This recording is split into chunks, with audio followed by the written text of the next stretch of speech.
Good afternoon, everyone, and welcome to the Asian Business Conference, first of its kind. On behalf of my co-chairperson, Alisa Mangal, and myself, Rami Ranger, I would like to extend very warm welcome to the guests, staff, and students who have taken time out of their busy diaries to attend this important conference.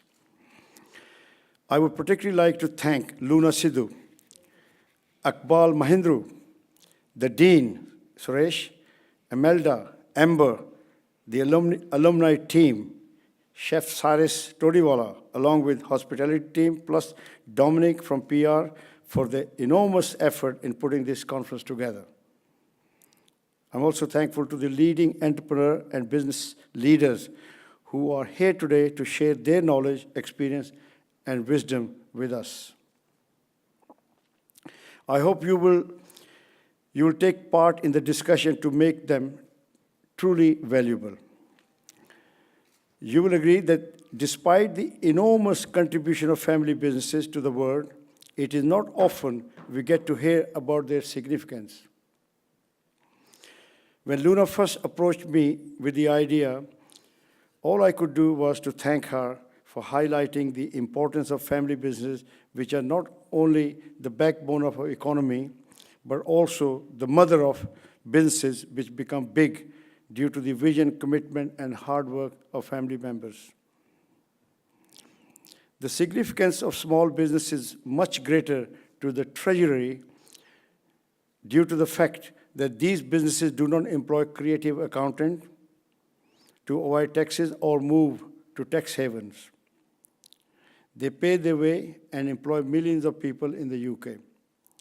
In fact, 99% of all businesses in the UK are classified as small and medium size. And while we all think about giants such as Microsoft and Google, the humble SME is often overlooked. The success of small business is assured as family members work very hard regardless of remunerations. Besides, the impact of small businesses going out of business is negligence to the economy and the community. I recall when I started a corner shop, my wife, Renu, looked after the shop when I went out to cash and carry to buy stock. And my 70-year-old mother looked after our daughter, Reena, who is now a councillor and stood for Parliament in the last election. We all worked hard and made a great success. Incidentally, the significance of Asian business is even more significant for two reasons. Firstly, when we arrived in the UK in 60s and 70s, Britain wasn't as ethnic friendly as it is today. Our food, curry, wasn't as popular as it is today. We had no track record of success, and we were a struggling community. They say when a bad employer doesn't look after his staff, then the staff works for the competition. Sadly, at that time, even the competition didn't want to employ us.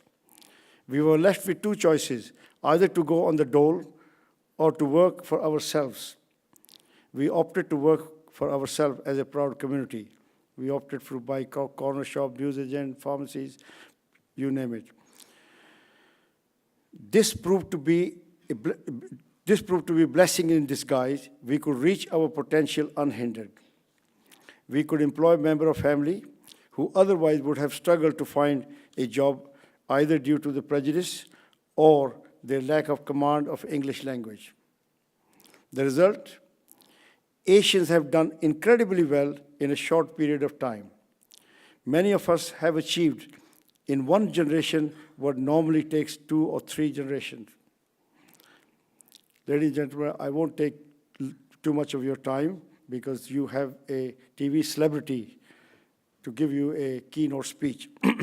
So may I now introduce to you Mr. Claude Littner, an entrepreneur extraordinaire, to deliver his keynote speech. Claude is no stranger to us all. He was Lord Sugar's aide in the TV hit series, The Apprentice. Claude is a troubleshooter who can fix sick businesses and turn them into profitable ones. He knows the problem family businesses face, like disputes and succession planning, etc. He is the author of a hugely successful book, Single-Minded. It is a must-read for those who aspire to be the best among the rest. Ladies and gentlemen, it is my privilege and honor to present you Mr. Claude Littner.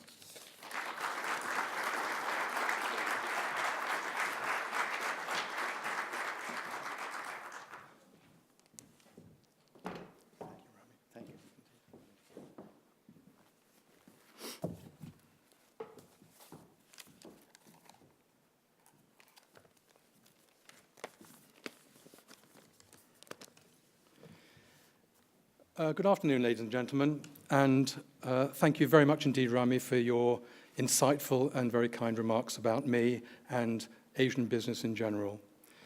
So a very warm welcome to everyone to the University of West London. Asian family business is an important constituent of the UK economy, and Asian businessmen and women have an enviable reputation for their strong work ethic and being creative entrepreneurs. The main purpose of this afternoon is to generate discussion and debate on a selection of key issues facing Asian family businesses, although many of the situations may also apply to family businesses in general. Now, I know from personal experience that some conferences provide a great opportunity for networking, enjoying a day out of the office, or just providing a nice, warm, and comfortable place to chill out and relax, perhaps even close one's eyes briefly in deep contemplation. We don't want you to do that. We don't want you to get too cozy. Some of the issues that will be discussed are decidedly uncomfortable, challenging, and problematic, so we're very keen for your active and vocal participation. We need to hear from you. We'd also appreciate you listening to us, as we have gathered a renowned group of entrepreneurs, leaders, and experts to this conference. Our speakers and panel have been drawn from a number of industries, but what they have in common is a shared interest in promoting Asian family business. And they have experience of building businesses and understand the problems and dynamics of growing successful companies, succession, and other key issues. The Claude Littner Business School has a vision of using the outcomes of this conference to stimulate a broader discussion amongst business school academics on the integration of family business education into the mainstream curriculum, as well as considering further research opportunities and academic study. We feel strongly that some modules of the business courses should address the issues that are unique to family businesses. If you can come to share that vision, we hope that you will feel inclined and motivated to participate in the research required to develop this worthy endeavor. Now, in spite of my youthful appearance and boyish good looks, why are you laughing? I've actually had a pretty long career in business, indeed almost 50 years. I've worked for multinationals, started my own business, acquired companies, floated them, and sold them. I've worked in a number of industries and countries and have led numerous challenging corporate turnarounds. However, by far the most delicate, complex, and stressful situations are those that involve families and family businesses, as they encompass a whole range of additional personal, generational, emotive, and mortality issues. I guess that many of you will have started your business with the aim of providing a livelihood to your families. And through hard work and endeavor, you've done so. So you will be familiar with some of the issues of running a family business and also succession issues. If you get it right, it can lead to harmony, personal satisfaction, and a great sense of achievement. Get it wrong, and this can lead to family conflict, heartache, and breakup. So briefly, let me tell you my story about family business. My father, his brother, and close family friend started a business in the early 1950s.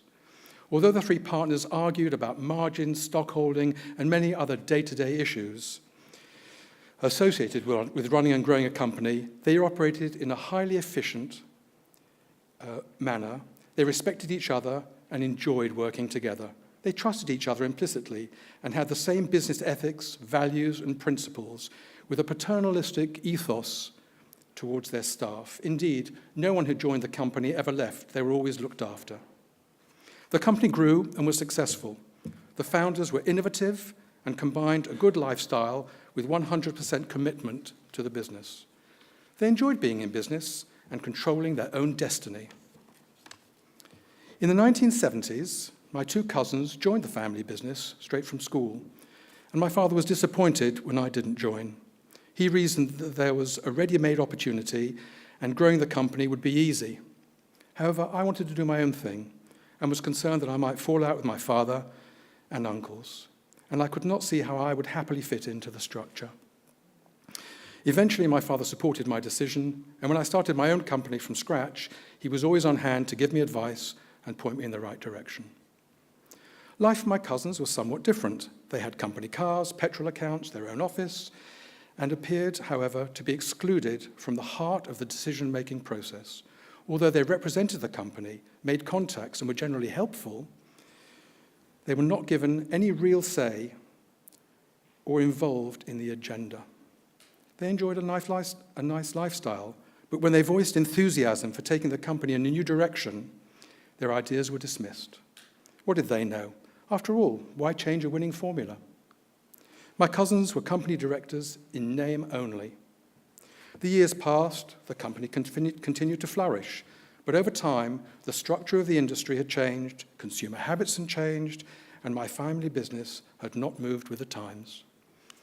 A number of companies made approaches to acquire the business. These were spurned. Firstly, the price offered was never perceived as high enough. And second, and more significantly, what would happen to my cousins? One of my uncles sadly passed away, and when his son assumed his father's position at the top table, my uncle was still unwilling to accept change. There were clashes with my uncle, and eventually my cousin left the business, taking with him some key accounts. Sometime later, my uncle passed away, and then my dear father.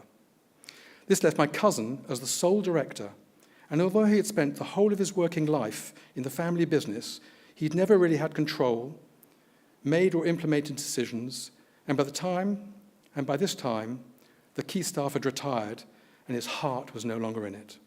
Within a few years, the company had lost momentum and was eventually sold. Now, to put a positive spin on this, my family started with nothing and grew a successful family business that provided well for the founders and their offspring. They did really well. However, if one of their objectives was to pass the business on to the next generation, that challenge was never properly addressed. The founders held on and exercised control for far too long. Now, it is possible that they surmised that my cousins did not have the ability to take the company forward, but more likely it was egos that played a part. And in the event, time passed and they failed to plan for the long term. Given the right conditions, I honestly believe that there is nothing more satisfying for a father, mother, or parents working together to pass on their lifetime of experience, wisdom, and business to their offspring to continue the good work, grow the company with pride and a deep sense of purpose. However, managing the transition smoothly and successfully is not a given and requires sensitivity from all parties, coupled with skill, good judgment, maturity, and devotion and dedication to make it work. Ladies and gentlemen, I hope that my remarks have sparked some thoughts about your own particular situations. And without further ado, I'd like to invite the panel to step forward. Thank you for attending, and I hope you really enjoy the conference.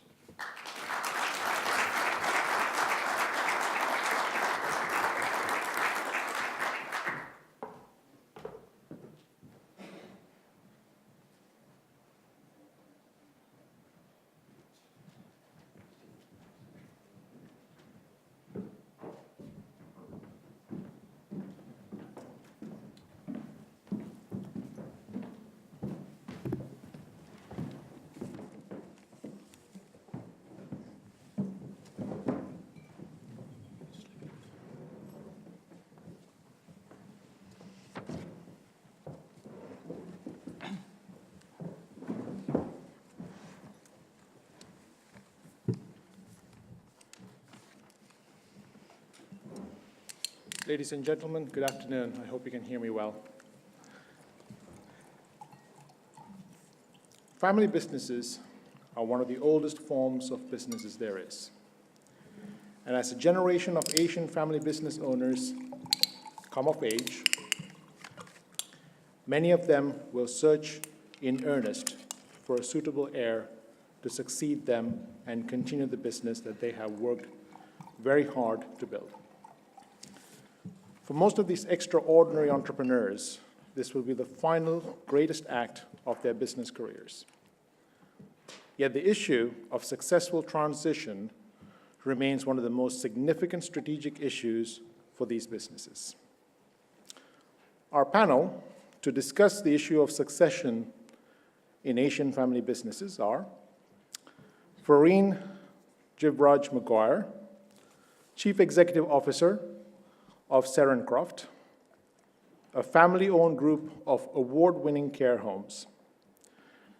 Since joining the business in 2007, Fareen has also consulted for local clinical commissioning groups on the development of best practice policies in intermediate and palliative care. Tony Mathuru, founder and managing director of Grange Hotels, London's leading independent hotels, with 17 hotels in London, 1 in Berkshire. Tony has also founded several successful startup companies, including the specialist brand AirTech, now also co-branded with Adidas. Vijay Krishna, Executive Director of Goodrich & Boyce. Vijay is the Executive Director also of Lokim Motor Groups. He joined Lokim Limited, a bankrupt light engineering company taken over by Goodrich Group in 1977, and was able to help turn it around. And Vivek Chadha, founder of Nine Group. Vivek graduated with a master's degree in civil engineering from the University College London in 2010. 1 year later, he founded Nine Group and now is a hotel owner, residential developer, and a major commercial investor in UK real estate. Welcome.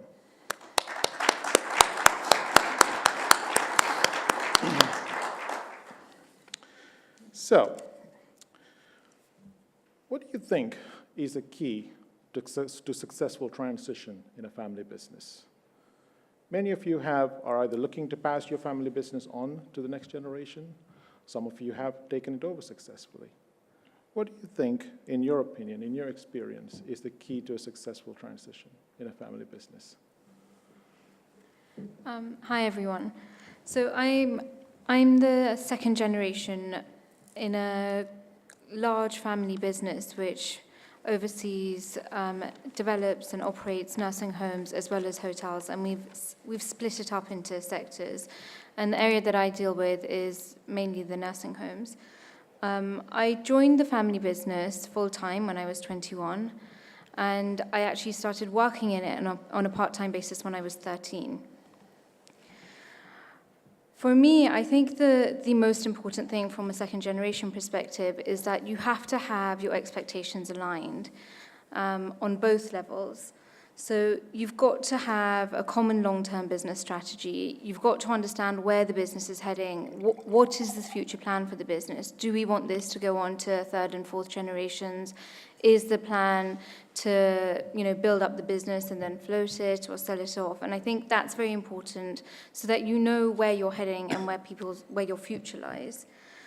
I think there's a number of things that can help with that. And one of the things is to have a family council, which would be chaired by an external trusted party. And it's mainly a forum for open dialogue amongst family members to discuss ambitions and goals and to align expectations without it getting personal. So you've got an element of professionalism, but someone that also understands what family means and why is it that you want to work in a family business as opposed to just working for any other business that's out there.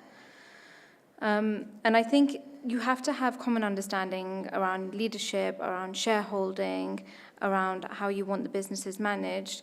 And it's very important that you've got someone external particularly to manage that process and to help you, guide you through that process.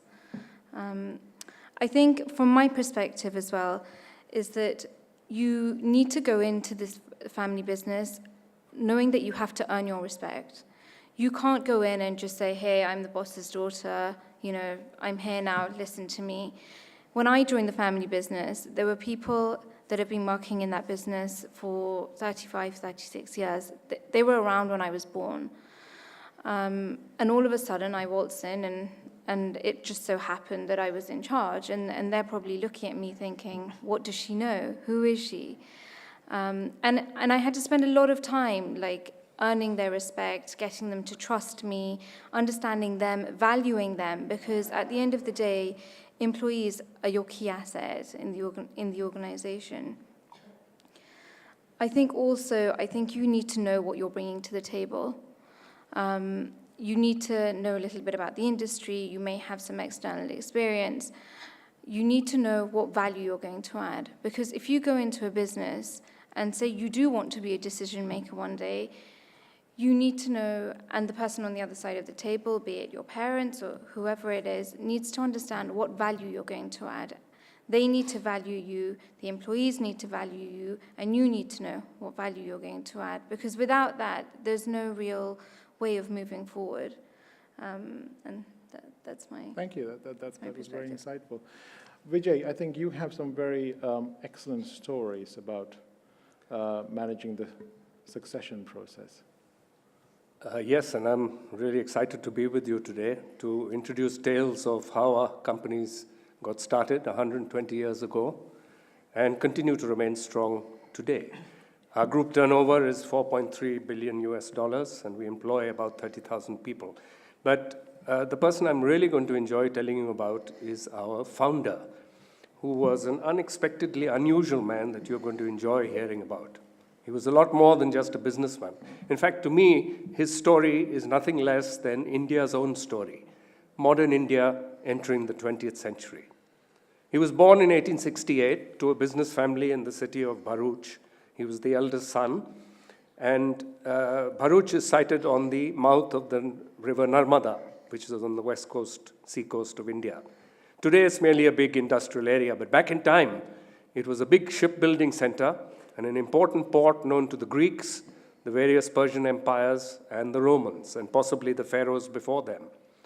His parents were Parsis, which to the uninitiated over here are the followers of Zarathustra, or Zoroaster, believed to have lived somewhere around 1000 BC, though scholars are unsure of his actual dates.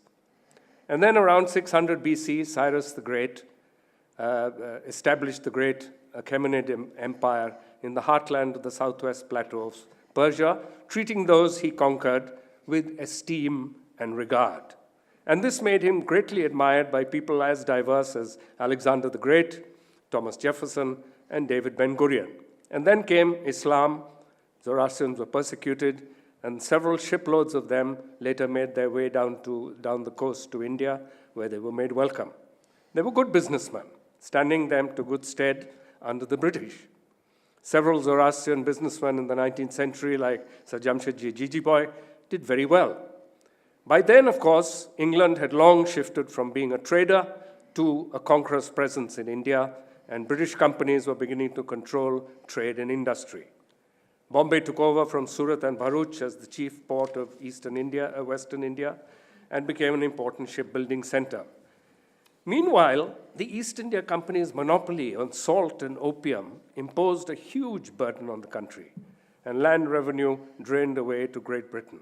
And yet, in 1876, the country on the brink of one of its severest famines was made to export more food grains than they'd ever done before. Sadly, this had become a familiar story. Tax, rent, excise, duties, stamps, income tax, the burden just kept on mounting. British factory products poured into India, and while millions of Indian artisans lost their skills and their livelihood. Indigo, tea, and jute were monopolized, and all import duties removed in 1882. But excise was placed on the products of India's cotton mills in 1894. Agriculture also declined as small holdings didn't lend themselves to the use of advanced equipment. In short, the time had become ripe for India to seek a new destiny. And Adesha Godrej became part of this movement. In 1891, when he was just 23, he suffered a big blow when his 18-year-old wife and her cousin, visiting the 85-meter Rajabai Tower in South Bombay, were set upon by miscreants. Rather than suffer outrage, they flung themselves to their deaths from the top of the tower. And this hit Adesha hard, although he never spoke of it again, and he never remarried.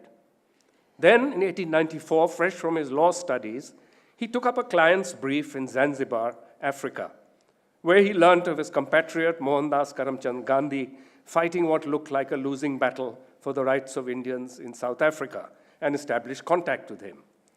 His law case went well until he was required to make an assumption in his client's favor that he felt he could not in good conscience make. Perhaps lawyers take such things in their stride. Adesha didn't.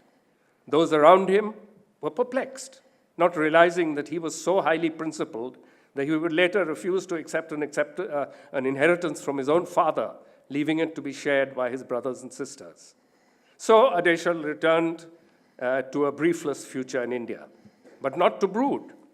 His friendship with Gandhiji kept on, but Gandhiji, remember, was waging a political battle, while Adesha believed India's path to freedom lay through economic self-reliance. British goods sold in India at the expense of Indian goods, often as good, if not of better quality. And these were the chains that kept India subjugated. He interpreted Gandhi's great cry of Swadeshi as the need not just to boycott British goods, but to buy Indian. So how was this young lawyer going to make his mark in the alien to him field of industrial design and manufacture? Well, his plan was alarmingly simple. He would design and manufacture his products himself. What an ambitious idea. Just go ahead and do it. He'd worked as a pharmacist, so his first plan was to redesign scalpels, forceps, scissors, and other implements of a surgeon's trade. He went to a friend of his father's, Manchaji Kama. He explained his plan, and he got a loan from him. He then designed and made the instruments, taking them to the proprietor that he had worked for earlier, who liked his quality, but flatly refused to sell them as made in India, saying nobody would believe it and that it would be a huge marketing blunder. Both sides obdurate, the idea ended there. Was he depressed? Not at all. He'd read in the papers that burglaries were rising in Bombay, so he decided to make better locks. He researched what his fellow manual lock makers were doing wrong and came out with his own solution. And within a few months, the first unpickable locks went on sale. Now he was on a roll. He turned to safe making, resolving to build a safe that was not only burglar-proof, but fireproof as well. Within a year, he had applied for and received 3 patents for his new 16-Ben constructed safe, which hit the market in 1902. By 1906, he was joined by his younger brother, Piroj Shah. In 1908, the brothers received a British patent for the world's first springless lock. In 1910, about to travel to the continent to study the lock-making of his competitors there, he visited Manchaji Kama to repay the 3,000 rupee loan that he had taken from him in 1895. Kama was very ill, refused to accept the money, saying accepting the money would deprive him of the great joy he felt in having contributed to his success. But would he employ his nephew, a boy by the name of Boyce? Adesha told him he couldn't refuse him anything, saying that he would make him a partner. But young Boyce turned out to be totally uninterested in the business, himself suggesting he would leave when the brothers got back from their trip.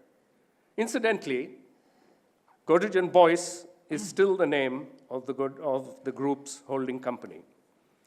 In 1918, ever the inventor, Adesha created the first soap made out of vegetable oils in the world, a process that he'd been told was impossible. And finally, in 1928, he transferred sole ownership and control of the company that he'd created to his younger brother, Piroj Shah.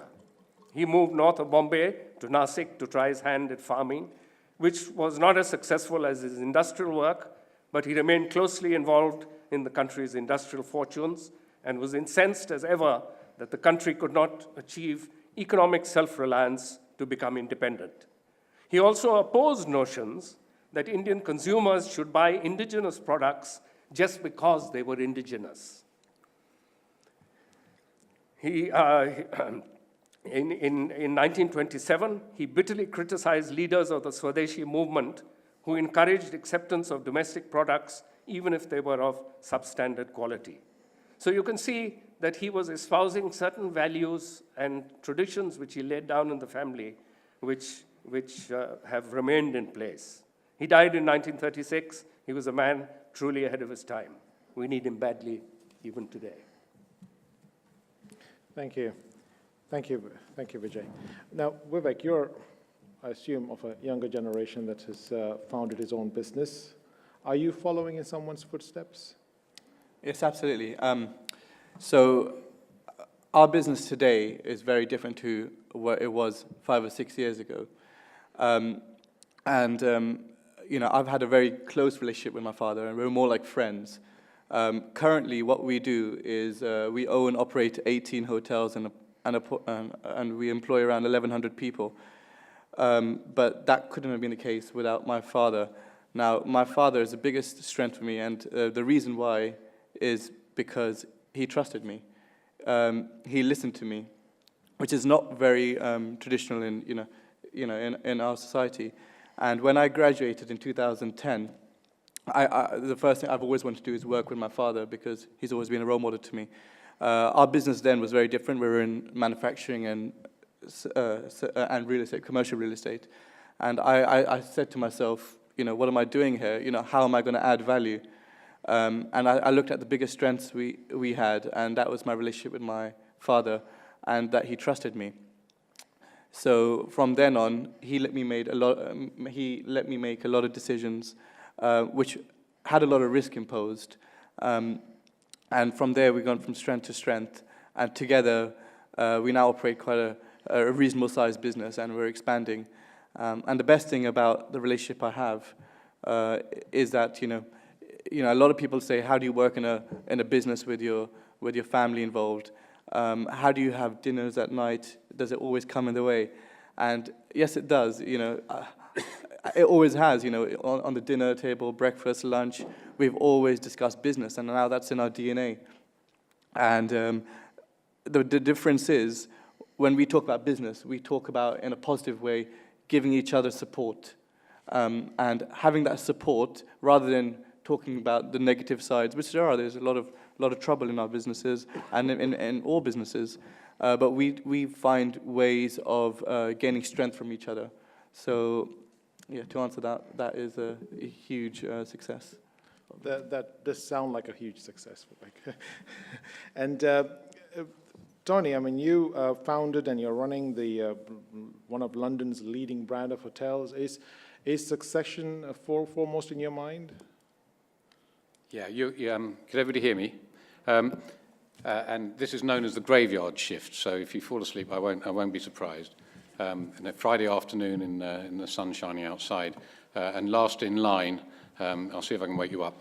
Rather than talk about how I built a business, and I'm different from the other three esteemed panelists here in that I created the business and started it. So I think my perspective is going to be different. This is not, success for me is not the same as retaining a business or helping to grow a past business. It's certainly not in the many, many billions. We don't employ 30,000 people. It hasn't been going for 120 years. And so perhaps what I could do is to just pick up some of the points that the panelists have already made and place them in context of where I see things. So success in our family business will be different perhaps from any other family business because individuals are concerned and we're all human beings with different thoughts and processes and different ideas. Whether or not, as our first panelist suggested, we can all have a common strategy and common aims and plans It's very difficult. I can tell you bluntly, if there were young people in the room that were thinking about joining partnerships, whether it be with your brother, sister, siblings, cousins, whether it be with others outside of the business, you are not going to get two people. You're not going to get even two twins who are going to contribute exactly the same, in exactly the same manner, and extract the same value. It won't happen. Somebody might be on the golf course, spending time out away from work, while other people are going like one of the esteemed panelists have suggested, or earlier on, with Rami Ranger, going to cash and carry and leaving mum behind the till. You're not going to contribute exactly the same input and get the same output out. And so I think one of the things to learn is in any partnership, is to recognize that at the outset, right from the start. Somebody might be putting in things, being on the golf course, meeting clients, establishing transactions, while somebody else might be doing the accounts or submitting the VAT return or burning the midnight oil or traveling around the world. So I think that recognition, I think, is a critical thing. It is unique to family businesses because I think it's more intense, but it also happens in any other partnership. Is it unique to Asian family businesses? I think there is, and again, referring to Claude's views and to Mr. Ranger's views at the beginning, there are some unique characteristics about Asian people and those that are in business together. And I don't think it's because of the continent in which they come from. I think the unique value when we sit here in West London is probably because they're immigrants. And actually, you could apply the same phrase perhaps to the Jewish community or the Irish community. We happen to be talking about the Asian community, but immigrant communities tend to have come to a country, whether it's America or it's Ireland, whether it, in this case England, come to the UK, and they've sacrificed by very nature. They've left behind friends, family, other things. Some of them may even be refugees. Some of them may be kicked out by Idi Amin or run away from terror in Syria. It doesn't matter, actually. But they're immigrants.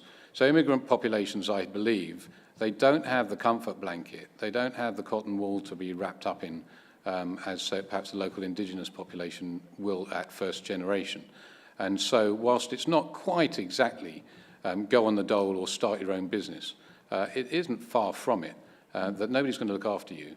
And therefore, almost by definition, you have to scan the horizon, look for opportunities, where there are opportunities, make sacrifices even beyond what you already have to expend the energy, time, resource, and perhaps even, as somebody referred to, the bank of mum and dad and repaying the money later.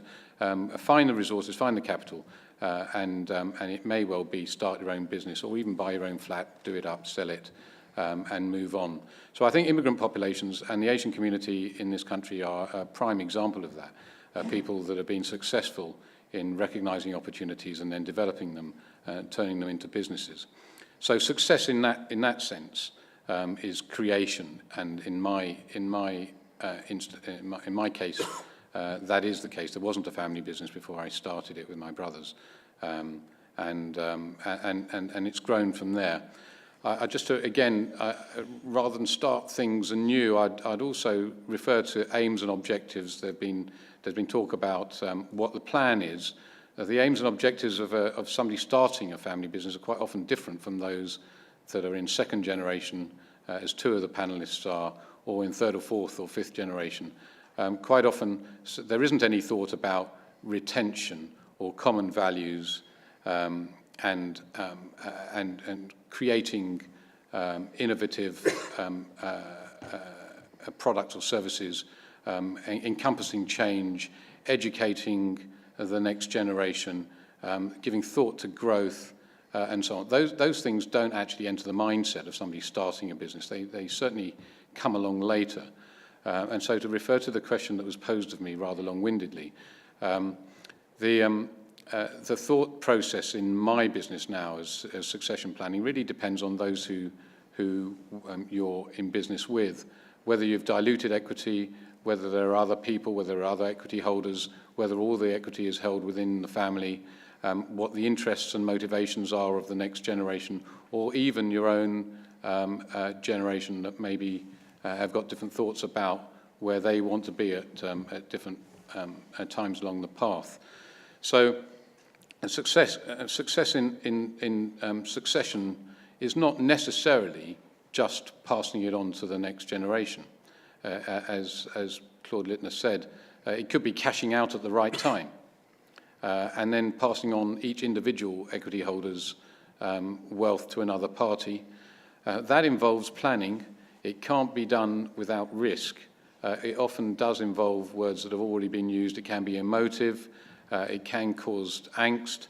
There's nothing like family angst if you want to have angst, because there are a whole range of different dynamics with that.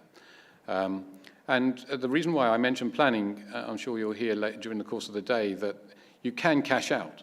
And then when you cash out, what happens to the money? It goes into the holding company. The holding company, if you then split it into 3 different or 5 different companies, you may end up having to pay out a dividend. That's 38% that goes straight to the taxman. Thank you very much. It could be this stamp duty, depending on the nature of your asset holding. It's not as simple as, okay, we've done very well, the sun's shining, let's sell. There needs to be some forethought and planning. And I think success in that sense might be in encouraging a thought process that goes towards some form of planning, without which there could be substantial losers. And often people start to think about inheritance tax. They may be thinking about corporate governance. They may be thinking about family councils, as we heard from our first speaker. Often it's too late when you've diluted your equity, given shares to your children, the children have got pregnant, they've got divorced, there are stepchildren involved. Sometimes it's too late to then do the planning.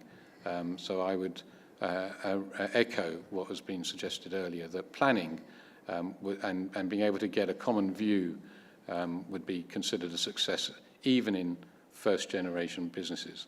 As to moving on, if you can get some common values, it could be just retention of the capital or the cash. It could be educating offspring or even cousins, as were stipulated earlier. Of course, I started a business with my brothers, but if we all diluted our interest to our children, they would be cousins together. Will they all work together? I don't know.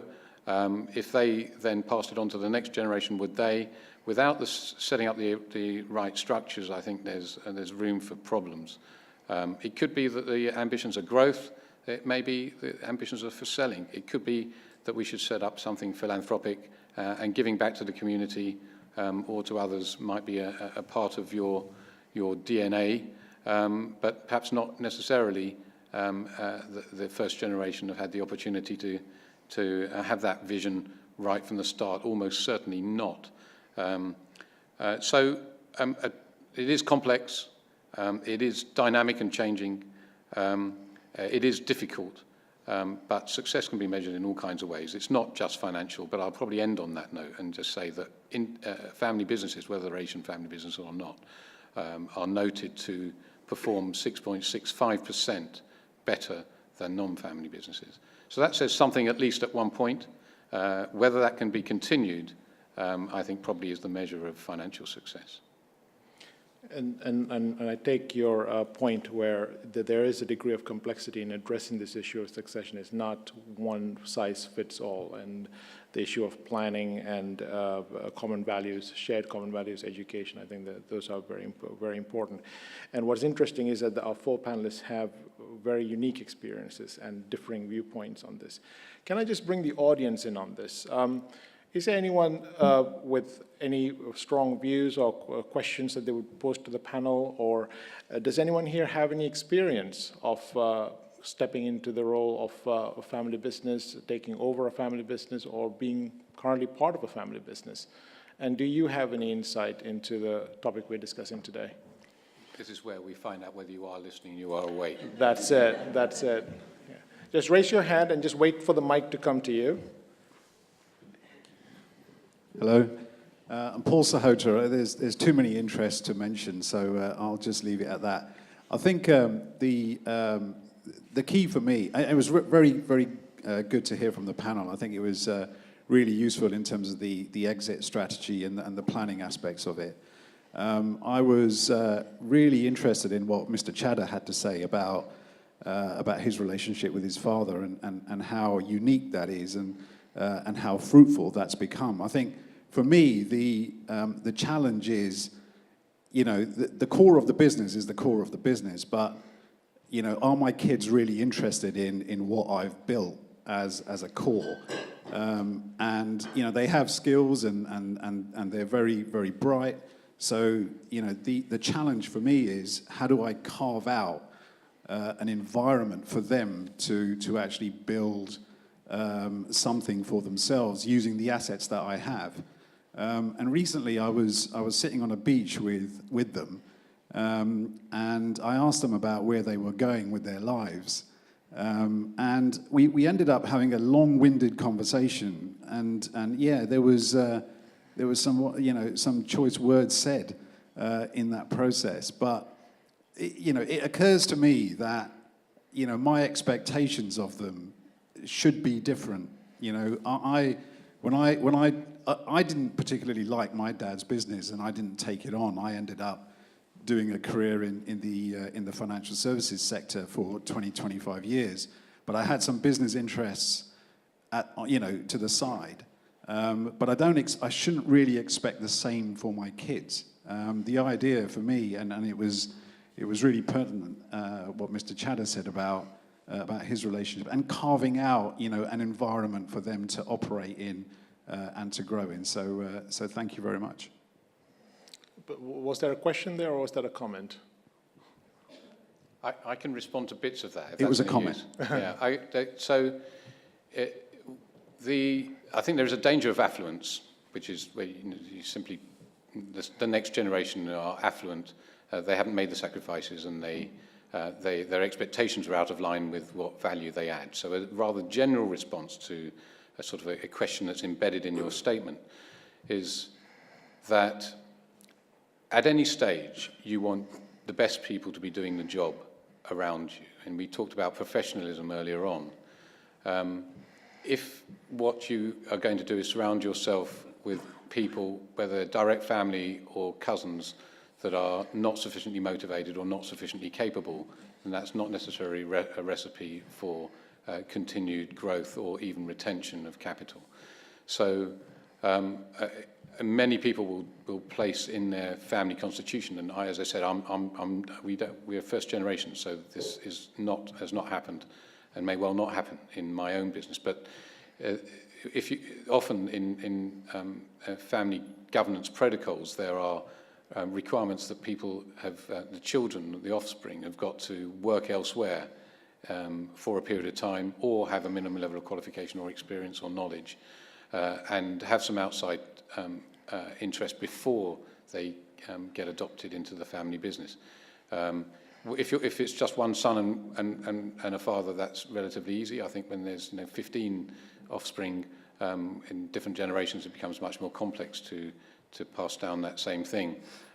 So I would say just make sure that you have people who are the right people for the job, whether it's in the first generation, as in my business where we've got different people doing the job. Frankly, if I had to start again, would we each be doing, I've got two brothers who are co-directors and shareholders, but different levels of shareholding, but would we each be doing the same thing as we have done? No. Are we the best people for doing the jobs that we are doing? Probably not, but we started the business that way. And certainly, if there were offspring, it would be essential, I think, not just pleasurable, that they are the right people to do the job and they have the right level of motivation. And just to comment on your statement, is that unfortunately all businesses are all very cyclical. So it all depends on market conditions as well. So if you have a relationship with your children, I think it's important to see their strengths and their weaknesses and how they can apply. A lot of the new generation are all very tech savvy. So they may just say, okay, we want to implement technology into this business.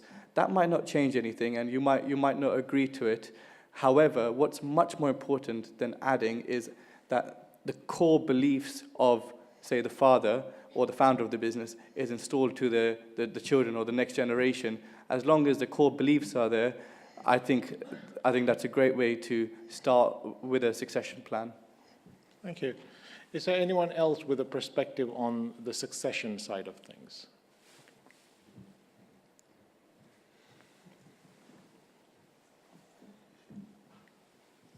Hi, I'm a fourth generation. I'm in the fourth generation of my family business. We have a tea garden. We have tea farms in Taiwan. And it started with my great-grandfather. And we had conflict, I would say, in the third generation. And it was correlated to the development curve of Taiwan, actually. Because as farmers, as Tony had mentioned, it has to do with affluence. We were very poor in the beginning, and then eventually it got passed on from my great-grandfather to my grandfather. And technically, I was not supposed to take over the family business because I was the firstborn, but not a son. I was the firstborn as a woman. And so, yeah, there's a lot of particular things about my family. So my father had actually left for the United States to become, to do some, as an immigrant, and I went back to the business after doing my own, after working myself. So the comment I have is that with the family business, how it changed within my family. With my father, he didn't want anything to do with it, but he actually had started a family business himself, or he started a business with my mother as well. And so I took pieces of that and then realized that there was an asset in my family. And so I went back voluntarily, and I did something actually different. So instead of going into farming, I'm trying to professionalize the entire company, or the business. And I started to build a brand for the company, because we were doing mostly wholesale, because no one in my family had the knowledge for it. I mean, that's interesting, because what you're saying is that you chose not to go back into your family business, and you actually went and started your own thing, which kind of leads to an implicit question that you raised, Tony, earlier on, which is, should family business owners limit their choice of successors to the family? I mean, the corporate world doesn't have a problem with succession because they will simply hire a CEO. Should family businesses be restrictive in handing over control over running of the business to a family? Or is this something that you should open up to much broader than the family? Do you have any perspective on that? Just one general one.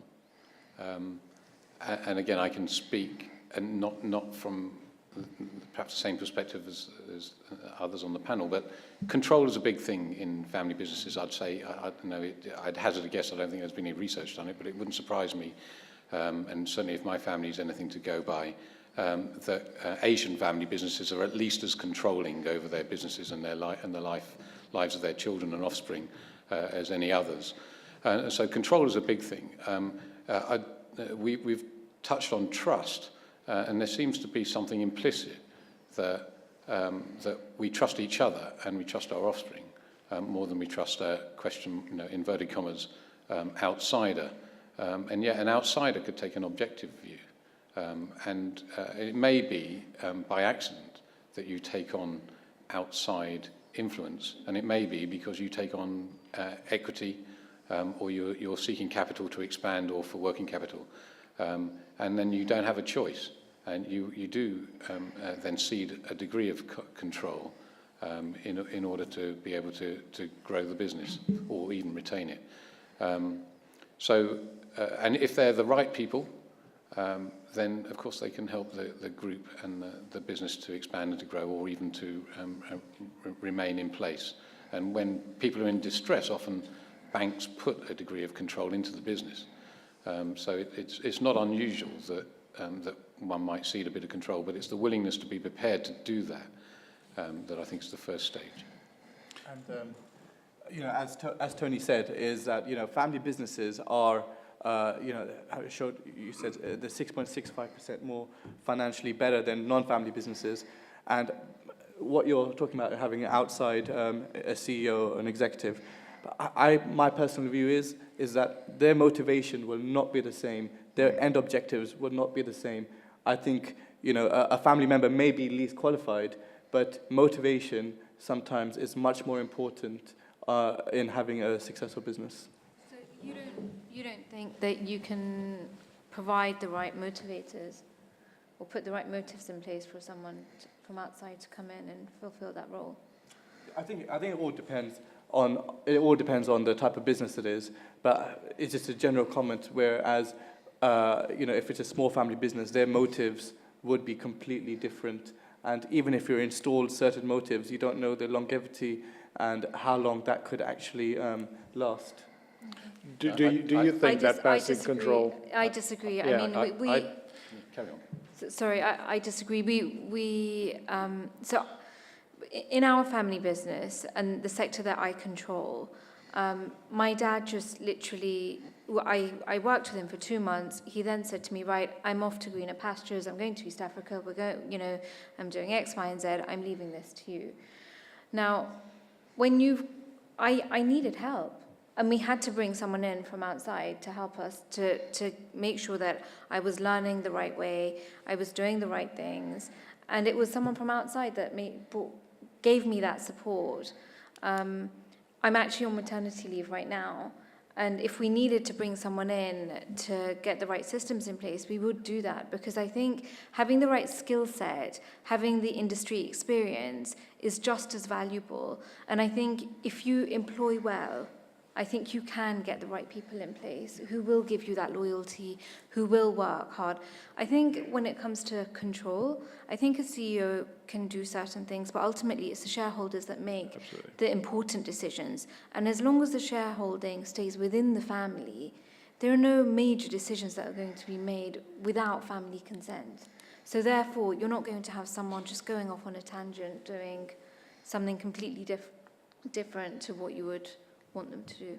That's my view. I'm going to go one step further, and this is from a private company that has, whilst I'm the biggest shareholder, we only have 8 shareholders and a board of 3, and there are many occasions like this, and it could be that 2 people on a board of 3 can take the company in a direction that necessarily isn't suitable for all the shareholders. So I think that just by definition, that probably, it's nice if the directors of a board are always following the views of the shareholders, but that doesn't always work. But one step further in the sense that I don't think that it is preferable to have an external person or external parties coming into the business. I think it's an absolute imperative. The reason I say that isn't because I like to think that my understanding of my business, my values of my business, my motivations of my business can't be bettered by somebody else. And that often is a view, an egotistical view, that nobody else can do it better than me. But if you just think about how a business started in its first generation, we weren't selected on the basis of our ability to be a financial director, a chief operating officer, a financial accountant, a marketing, a sales, an IT, a digital science. We just started. And there's no logic to suggest that 30 years on, we are still the best people. We started with 0. It might be 1.5 billion today, but were we the best people suited to be doing that job? I'd hesitate to say yes. We may have been the early initiators, we may have made the most sacrifices, we may have done all kinds of things as a family to enable the business to grow. But I think the critical part, and this is probably the conclusive part of my views on today, are that at a point in time, wherever that's in first generation, part of the first generation, second, third, at some point one has to determine what are the plans and who are the best people to make those plans come to fruition. I don't think it's impossible to get external persons into the business and help them to develop an understanding and an insight and to be able to appreciate the values and drive the business forward along with the financial imperatives together with those family values. I think, and not only do I think it can be done, I think it must be done. Okay. So two different perspectives here on the issue of should family business owners limit their search for a successor from within the business or opening it up. I think on the right we have, Vivek, certainly your certain view is that it has to remain within the family because of the loyalty, the commitment. For Reen, you're of the opposite view, that we can professionalize, we can bring in management professionals. Vijay, I think you're sort of drawing a neutral line there. You're keeping, you're sort of in the middle there. Well, what I want to do at this moment is open it up to the audience. Anyone with the mic there? What is your, where do you stand on this? Can you hear me? Hi, my name is Harpal Deegan from Regent Group Education Specialist. We attend a lot of networking events, and one of the things that we feel, and in our experience, is we deliver leadership programs for CEOs and managing directors. I'm not trying to sell anything here, but I just feel in all Asian family businesses and all family business, I think leadership is absolutely key.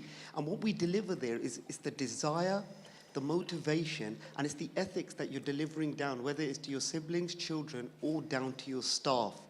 I think leadership and management are two significant things. Could you just give us some examples how you lead your organizations? And if you need support in that, we have specialist leadership programs that we deliver. and where do you stand on the current debate? Of whether leadership and control should remain within the family or whether it can be thrown open to a market of management professionals? So, I think the question that I'm trying to ask is there's two fundamental things here. You know, you can manage. Oh, sorry, you're asking a question. That's right, yeah. Okay. So it's the difference between leadership and then siphoning that down. And I think with the leadership comes ethics, comes culture, and your staff will then, you add value to that, and it siphons down. But then there's managing as well. I just want to kind of know the difference in different organizations. Is there a quick response to that? A quick response to move on. I think that those people who start family businesses and Asian family business in particular, if they want to be successful, it doesn't start with leadership. It actually starts with developing a culture and values and encouraging trust and respect. And if you start with that culture and values, and you are able to develop sufficient respect, then other people will follow in that pattern. That might be seen as leadership. I don't necessarily think that it should be taken any more narrow than that. So just, and of course, respect is earned. So it's the way in which you conduct yourselves in the business and with others that might be seen as the broad sense of leadership. How you identify all those values at Generation 1, I think that those are you're a product of your environment, whether that's your domestic environment, your school environment, your university environment, your working environment, and you probably take some of those into your management and leadership style. But actually, it's really your cultural values and what respect that you earn. I think that would be my response. And just to reiterate, it's very important, as I said before, having the right management team. Your team is everything, and as long as the shareholders, whether it's family members or whether it's partners, have certain control in key decisions, and that could install the leadership to the key to the business operator, whether it's the ops director or FD. I think that's very important. Is keeping control by the shareholders and influencing certain decisions. Do you have any perspective on leadership? I agree with you in terms of organizational culture and things like that. And funnily enough, first generation, we didn't really do much. And then when we started looking at, values of the business and vision and mission and all that sort of thing. So now moving forward, we've got everyone on board, everyone driving in the right direction. I don't really completely understand what you mean, what you need to know, but in terms of leadership is someone who basically will guide the way, and the managers are the ones that do the implementation. Yes, Dr. Rami, can we get a mic down here, please? I think there are two things. One is leadership, one is a control. You need to have leaders. You know, you may have to bring them from the outside if you want to grow your business, because we all have limitations and new technology, new ideas, new innovations. And if you have to keep bringing new blood into the company, for example, my company, when we started, husband and wife, and today, you know, because my business is all export oriented, so I only employ 150 people, but we export to 130 countries, you know, 15,000 containers. My invoice is no more, less than £30,000 invoice, so we don't need that many people to employ. But what we have done, we have compartmentalized the company. We have a guy who looks after the account. There's a guy who looks after sales, marketing, exhibitions, you know, quite a few management structure. But you can bring people from outside. If you don't bring them, you won't grow, because you can't do it alone. And business is a game of people, and you do need people. You need to train. But at the same time, the control has to be kept in your hand, you know, and in such a way that you know exactly what is happening. People are reporting to you, and you can see the graphs are going in the right direction. So I think the two things are two separate things, as far as I'm concerned. One is a control, one is a management. You can always have more, leadership from outside even to bring to grow your company. And the issue of leadership will be taken up in more detail in panel 3. Returning back to the debate that we were in the middle of, which is, should business owners limit their search for successors to lead the family business from within the family, or should it be more open to a broader market of professionals? Anita, you had your hand up, and I think we'll be very keen to hear from you on that. Hello, Anita Brightly-Hodges from Family Business Place. The interesting thing about Asian family businesses, as with Chinese, is that really most of them are first and second generation. And we know that although the stats are great, 6% or more are more successful than other privately owned businesses or companies, the stats are actually quite really worrying, because only 30% of all family businesses make it generation 2. And only 12.5% make it to generation 3, and only 4% make it to generation 5. So that is a huge, huge problem that's facing all of us that run family businesses. And we know from research there are only two things that really matter, because the operating business will be successful no matter what, if you've got the right product, the right place, etc., etc. But the only thing that can really, really scupper a family business or make it successful is the way the family act between them. So communication is one of the drivers, and that is the hardest thing to break, because we all like to put a nice face on it, but actually no one wants to share their dirty linen amongst other people. It takes the family business to no one. So that's the first thing. The second thing is governance. The way that families make decisions is the other most important thing. Without those two things, the business will fail. And I think that, you know, for everything we talk about, the things that really matter are the things that are least debated, because they are things that are close to our hearts. And I always say, you can always get another business, you cannot get another family. And if we are running family businesses, what do we want on our gravestone? It's not going to be that I ran an X billion, dollar business. It's going to be that I was a great dad, a great grandparent, a great father, a great son, a great brother or mother. The other thing that's really interesting is that the role of women, I know you're going to be talking about it later, but even in our panel at the moment, 3 guys, 1 girl. And actually in most family businesses, the CEO, the chief emotional officer, is usually the woman. All right, so I rest my case, but that's my view on the future of Asian family businesses and Chinese ones. Okay. Thank you, Anita. And we have time for one last question. Hello, my name is Alex Paraskevas, and I'm a professor here at the College of Hospitality and Tourism. One question was touched upon now with this statement about governance. And I would like to ask, from your experience generally, not necessarily in your businesses, how challenging is the let go from the one generation to the other? I'm seeing as I'm in that process. I'll try and respond if I can. Coming back to what you've just said, there's a slight contradiction because it depends on how you value success. Success could be selling up in generation 1. To the fact that it goes into generation 2 or 3 is not necessarily considered success, depending on what you set out to achieve. Communication is essential, by the way. I think that's right. Coming back to the second point on governance, as a business evolves and you don't start off, one brother starts a business, another one joins him, and another one joins him later. You don't initially start off with a structure that has a vision at all, or if it does have a vision, and one can't necessarily determine how it's going to play out. So often your governance structures are not set up as they would have been had you had the foresight of doing it.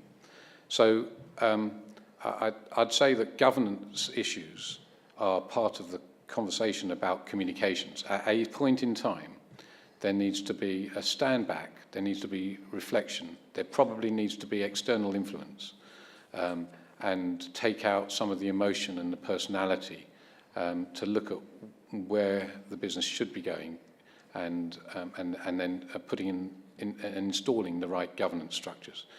There is an element of be careful what you wish for, because it wouldn't surprise me that when you do have that difficult conversation, that then questions get asked about what's your agenda? Why are you doing this? Why do you want to now set up this structure? What's in it for you? And those are questions that are not easily answered between yourselves. And I think that if you have an external body come in to be able to ask difficult questions and try and gain sensible views to lead to a structure that can allow the business to continue and set up the right governance, I think that would be sensible. I don't know that my colleagues on my left will have views of how they managed to get it to 120 years in the past without setting up Generation 1 governance structures. But I'd also come back to you, Mr. Ranger, on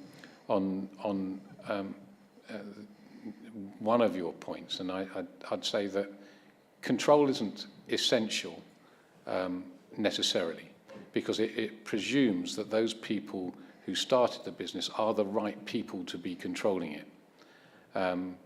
One may have dementia, one might be a 95-year-old lady, they may still be directors and shareholders. It doesn't necessarily mean that they will be the right people to be in control of the business. But I take your point, and governance is essential. Getting to that point is the difficult bit, and communication is critical in that. Is there any member of the panel who can have a quick input into this? We're in our 4th generation, and the 5th generation is shortly coming on board. I think the question of governance is absolutely key, and often not considered well enough in advance. And it's interesting that the final panel today is on governance, and it's interesting how succession, governance, conflict, they're so interrelated and they become part and parcel of the process. Yeah, so it'll be interesting to see where that discussion goes. Yes. Unfortunately, we're out of time for this discussion, but it's been very interesting. Thanks to Fareen, Jivraj Maguire, Tony Matharu, Vijay Krishnan, and Vivek Chadha for joining us. Thank you so much.